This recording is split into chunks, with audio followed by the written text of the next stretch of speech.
be visible, it's to be exposed, it's to be out there. And he said you don't hide it under a bowl, but you put it on its stand so that it can be seen by all. A city on a hill cannot be hidden. It's to be visible. And that's his message to us as Christians. That's what he's saying to us as his people. We're to be visible. We're to be out there. And yet, so often, we're prone as the internal church just to focus our attentions right here. But let me just try to illustrate a little bit.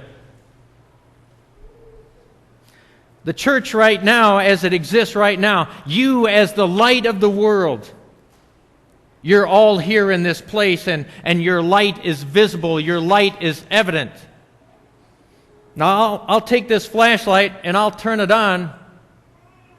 And what impact is my flashlight really having in this already light-filled place? Is it having much impact? No, it isn't.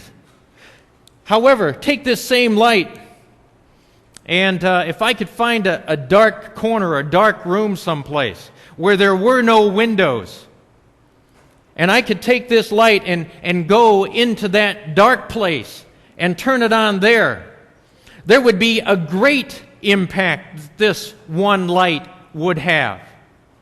And in the very same way, I believe that that's why we as the church need to go out there into that dark world. Because it's there that we're going to have the greatest impact. But if we just kind of huddle here in our holy huddles here at Alto Church or any church, the impact is going to be far less than what it could be if we go out there and become a spiritual watering station to a dying, thirsty world in need.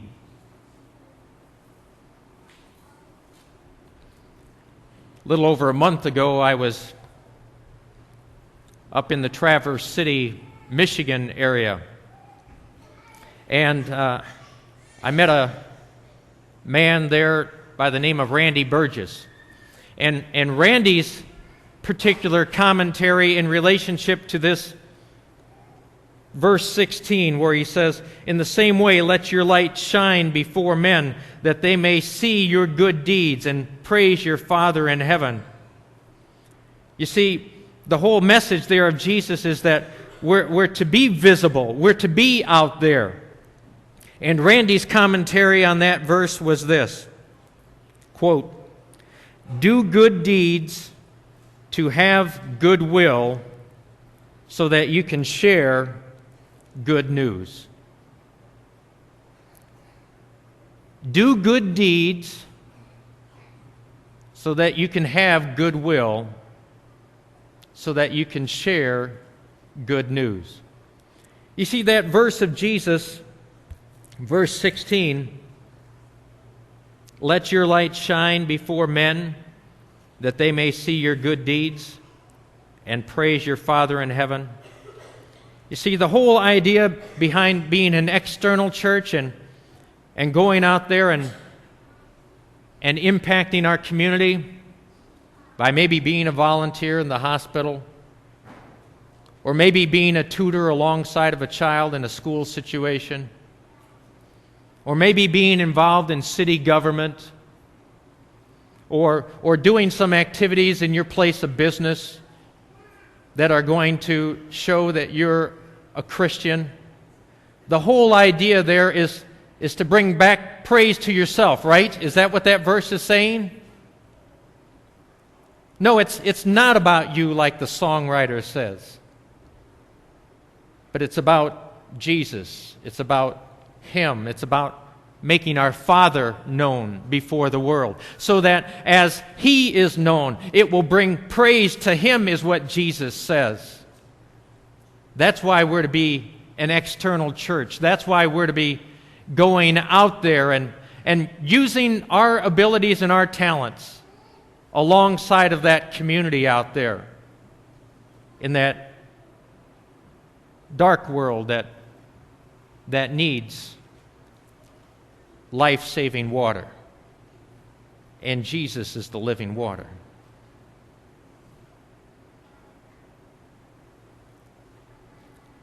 That's what we as a church are supposed to be. I ask you the question, internal or external? Over the course of my last couple of years, I see God doing some transforming in Rick Boone.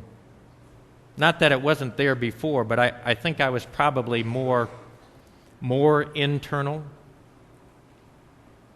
But I think at this point in the spiritual journey of my life, just like there's a spiritual journey in your life, right now, God is saying to me it's more about being external, Rick. It's more about being out there. And so I don't fully understand it. But right now in my life, God is removing me away from the familiar turf that I was a part of for 30 years, called the church, where I kind of expected people to come on my turf. And now, over the course of the last 7 months, it's been more about Rick Boone going out there into other people's turf, their worlds, their situations, the workplace out there.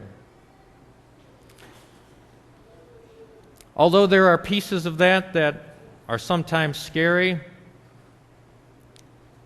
I've also found it to be very, very rewarding and very, very exciting. When I think about a Sarah that I talked with over near the Old Mill Pond during the flood, and in the midst of having come alongside of another family in a funeral situation shortly before that, she was one of those persons that was connected but was on the fringe. And when I happened to see her out there on the street